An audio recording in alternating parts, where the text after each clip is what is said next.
Yes, welcome back to another video, another lesson of Math Grade 10's book. Well, in this lesson, as you already know that we are in chapter 5, so today is going to be the last lesson regarding to this chapter, which is section 5 of this chapter. Well, the section is under the title of Fundamental Trigonometric Functions.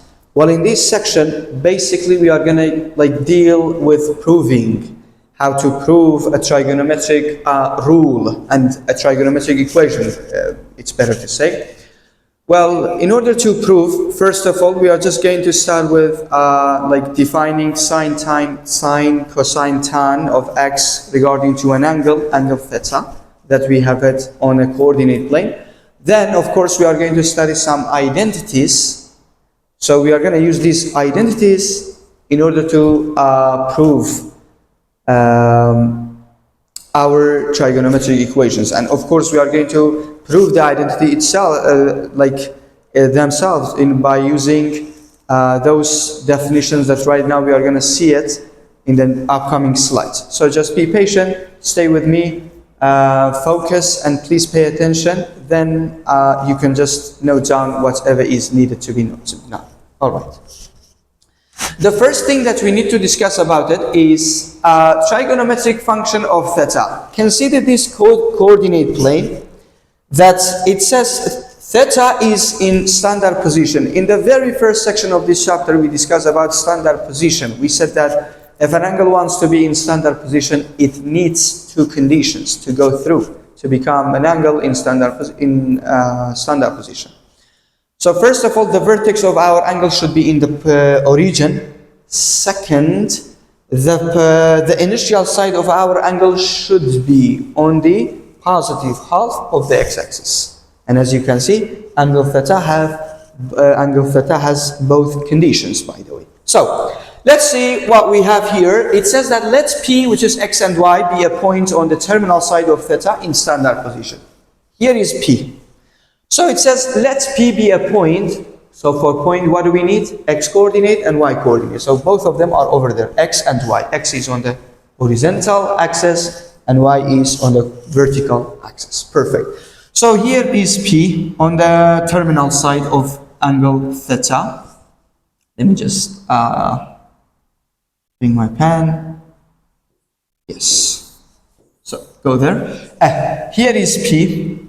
And the point is x and y, the coordinates. As you can see, if you just goes down, if you go down and in a vertical way, and then intersect the x-axis, then from there goes we shifted to origin point. Obviously, we are going to deal with a right triangle.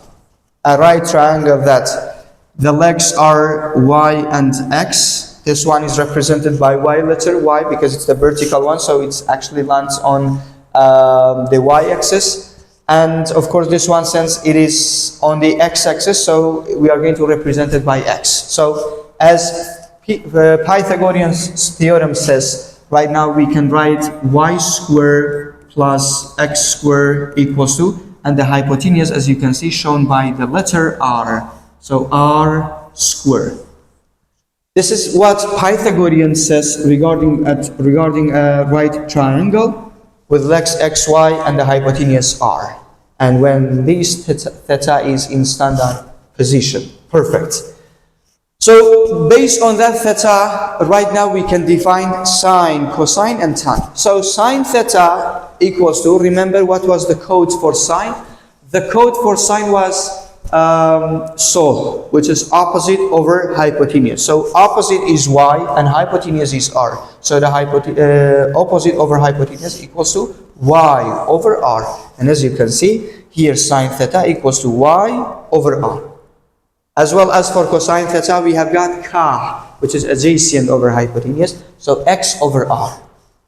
And finally, regarding tan, we have got opposite over adjacent, TOA, which is y over x. These are basic informations that we need to know them before going into the detail. All right. So this is defining sine, cosine, and tan according to the angle theta on a coordinate plane regarding to P which is a point on the terminal side of that angle that it is in standard position. Perfect. In the next slide, we have got a very, very essential formula that we are going to find out, prove it by using those definitions that right before some minutes ago, we did it. We defined them regarding to angle theta. And I used them here. I just put them, plot them over there in order to have them in front of my eyes while we just want to prove this formula. So tan theta. By the way, whenever we want to prove an equation, always in equation we have got left side and right side. So either you should simplify the left side and get the right side, or vice versa.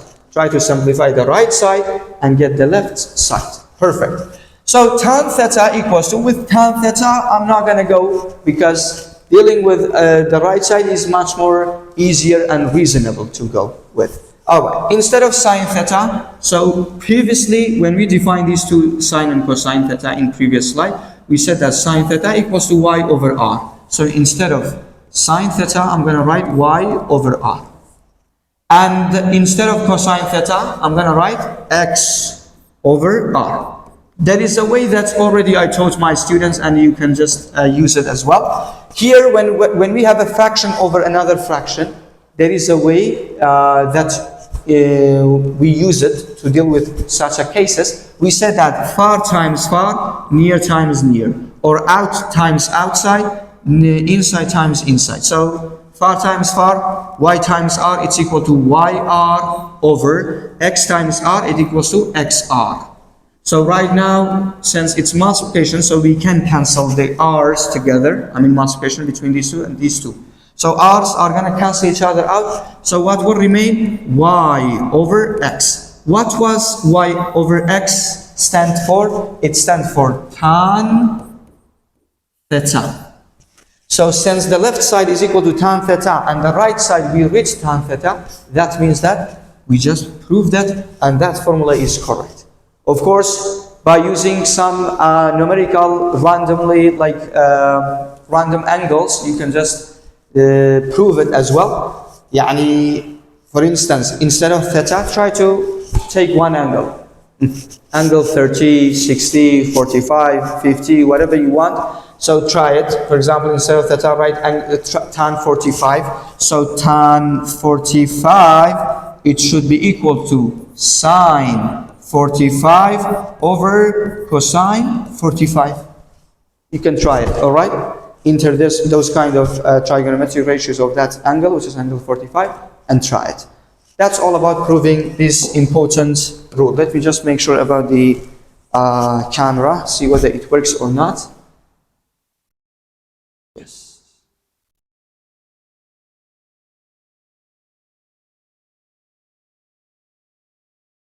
Perfect. So right now, the next slide is this is the most important slide in this section, and I can say in this lesson, because we have got fundamental identities of trigonometric function. That one of them is actually the major one, which is sine square theta plus cosine square theta always equals to 1. Don't forget this one. Sine square of an angle plus cosine square of the same angle, the result always equals to 1.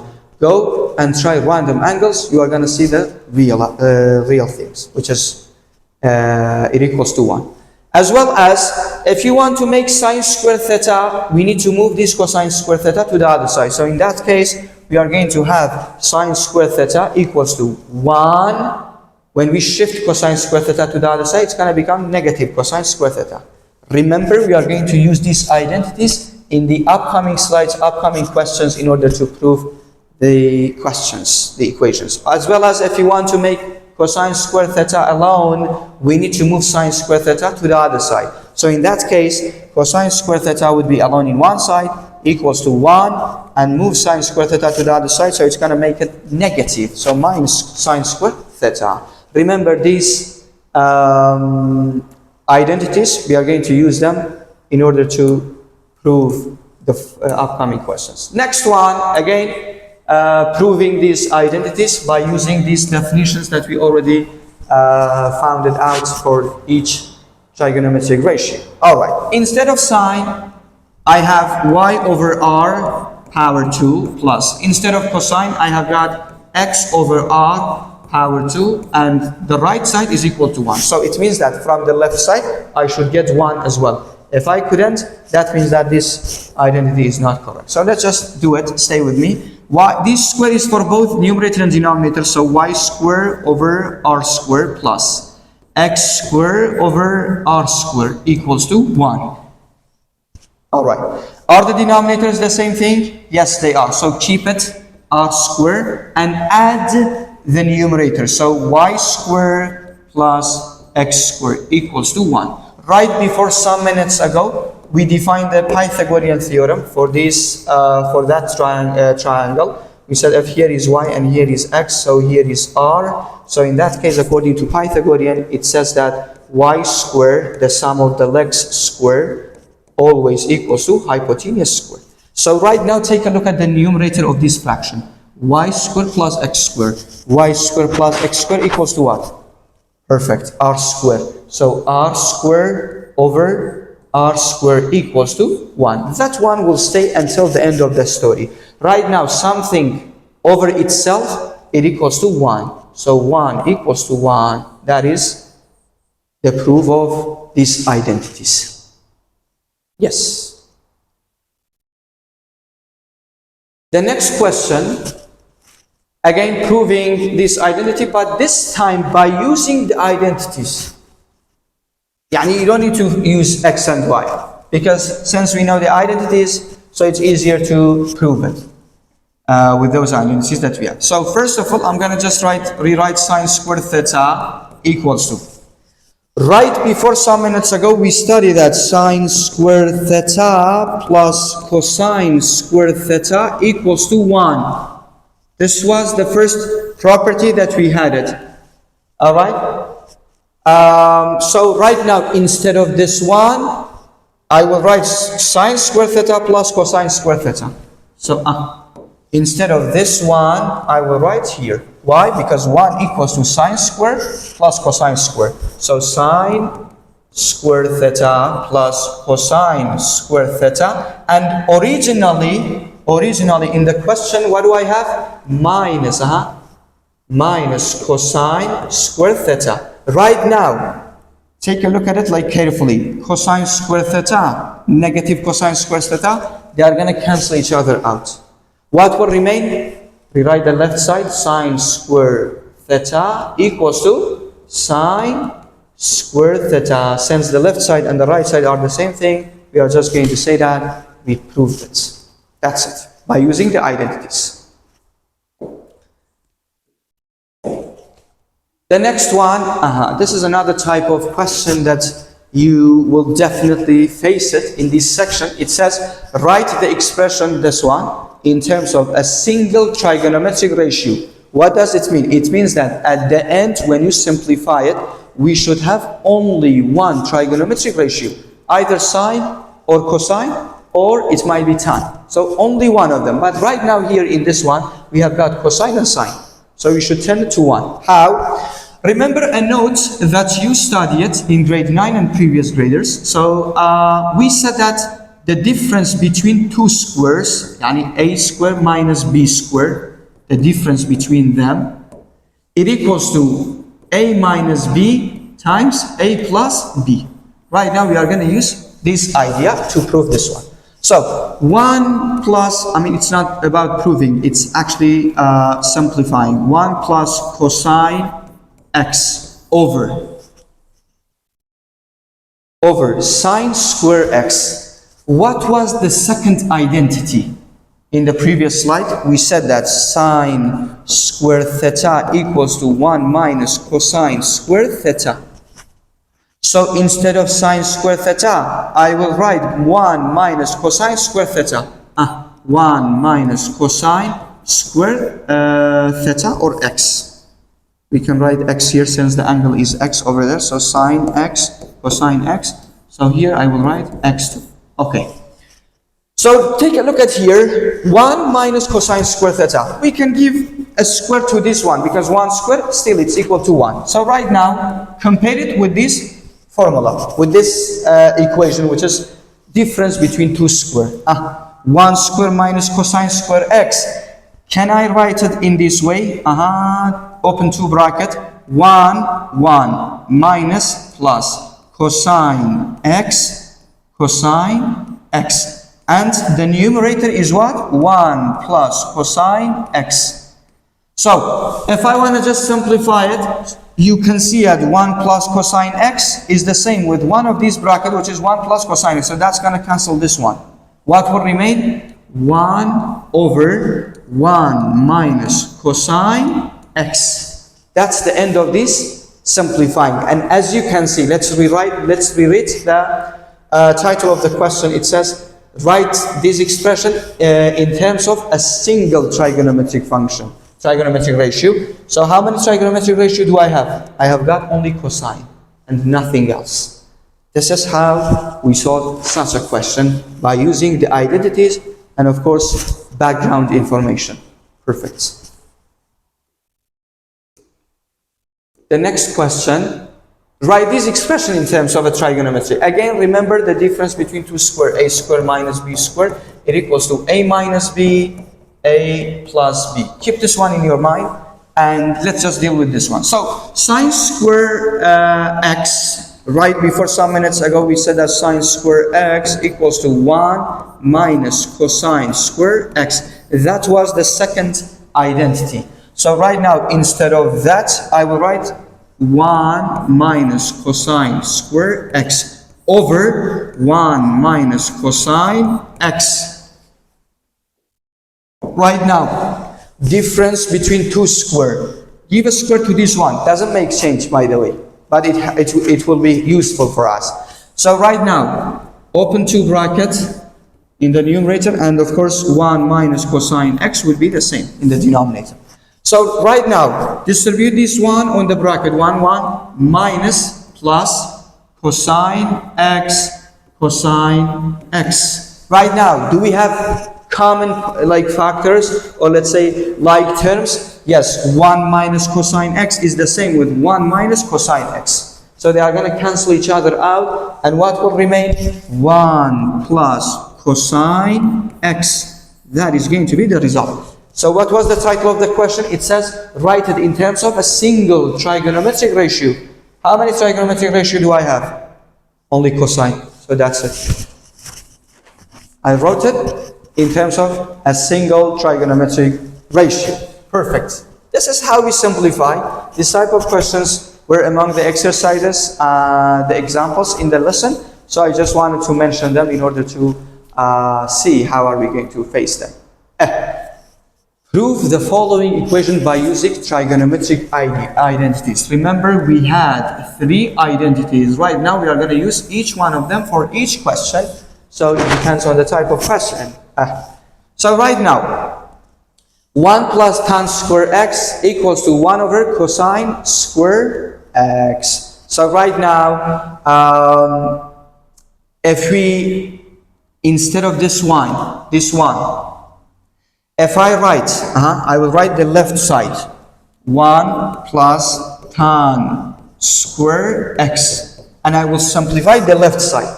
All right, instead of 1, I will use the first identity.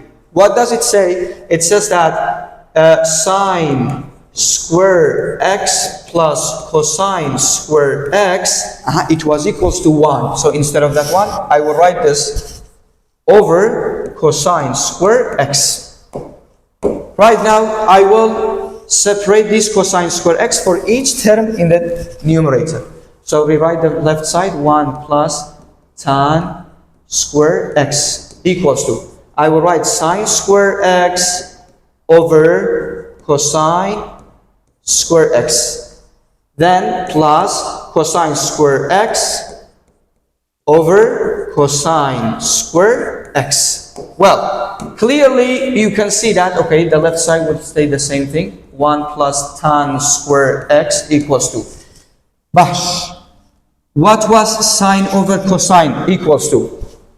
The very first formula. Sine over cosine always equals to tan. But since there is a square, so we have to write tan square x. What is something divided by itself? It equals to 1.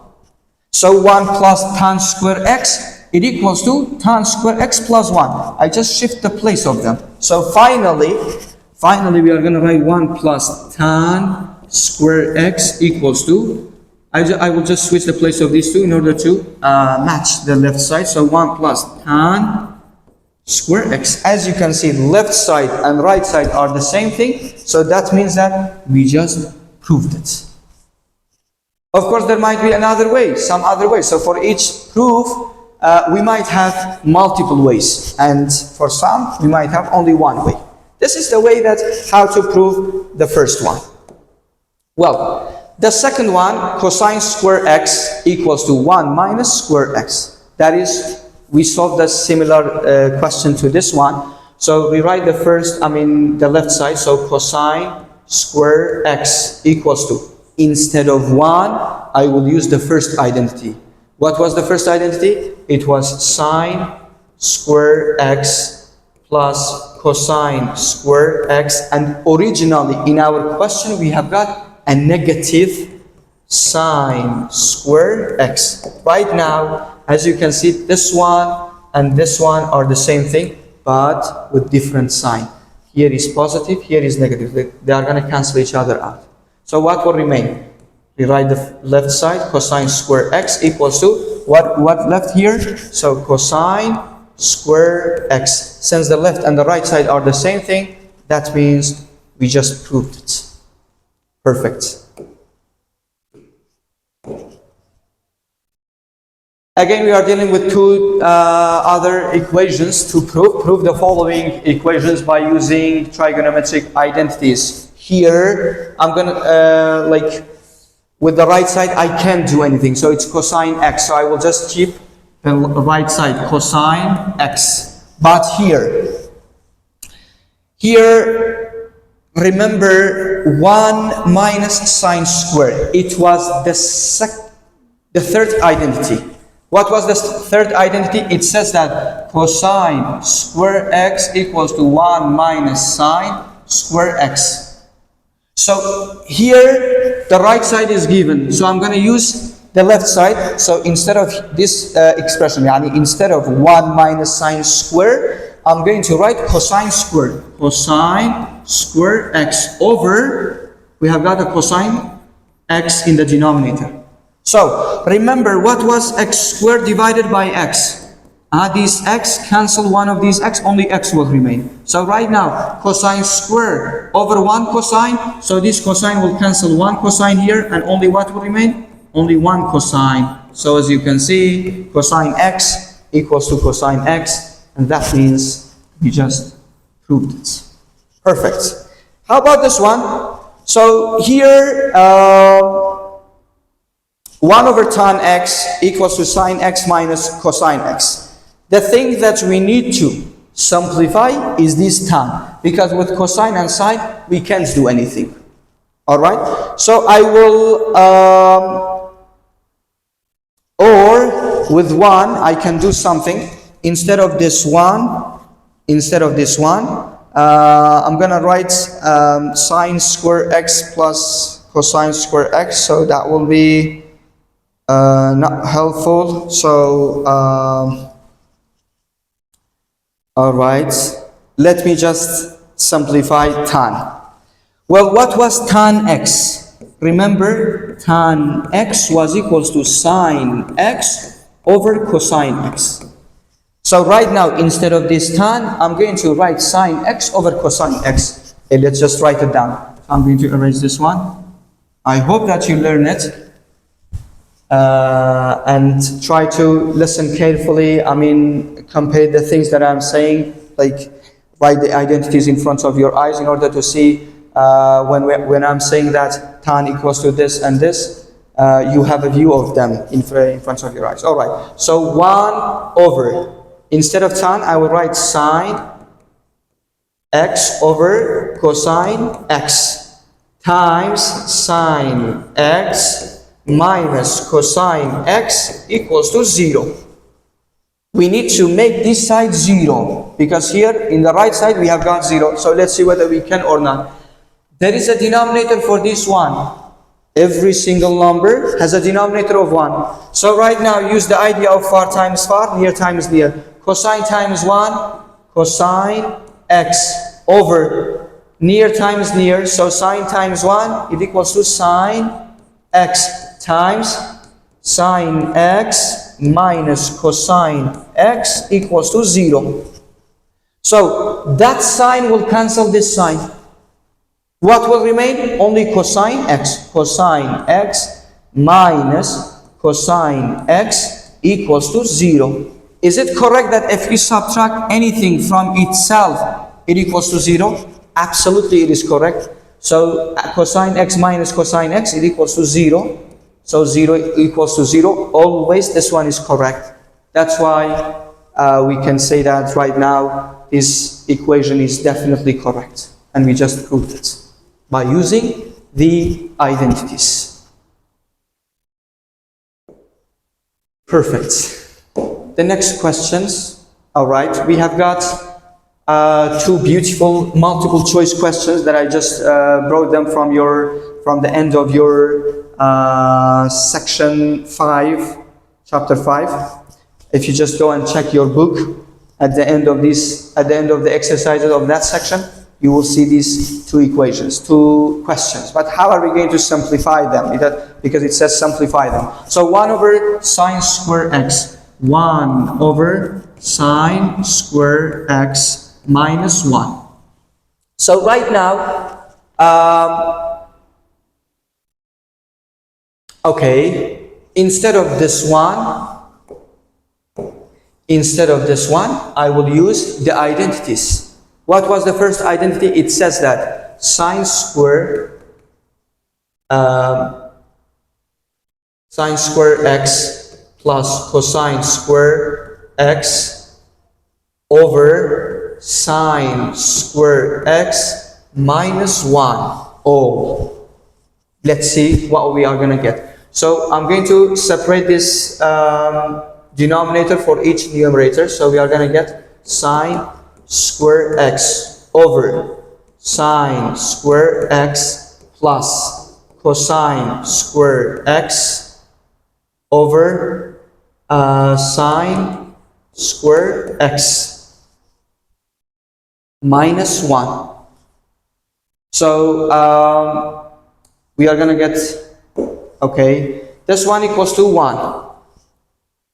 Okay, 1 plus cosine square x over sine square x minus 1. So 1 minus 1, 0. What will remain? Cosine over sine. So cosine over sine equals to what? It equals to, we had sine over cosine, which is tan. So cosine over sine, it equals to 1 over tan. Since there is a square, so there should be a square of it. So it's actually the inverse of tan, because basically tan equals to sine over cosine, right? But here we have got cosine over sine. But let me just double check it, because if you write sine square x plus cosine square x, so sine 1 plus this 1 minus 1, so that's going to cancel this. Okay. Yes, that's it. What if I use the identity for this one? 1 over sine square x. That's it. So 1 over sine square x minus 1, it equals to exactly 1 over tan square x. Yes, that's it. Because instead of this one, I just wrote sine square x plus cosine square x over sine square x, then I separated them, sine square x over itself, so it equals to 1. Cosine square over sine square x remain, and negative 1. So this negative 1 and this positive 1, they cancel each other out.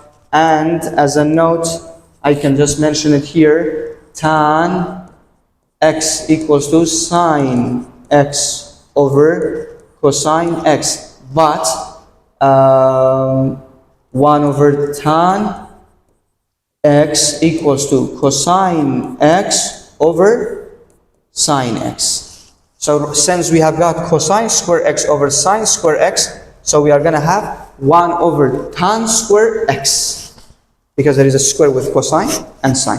And finally, the final question,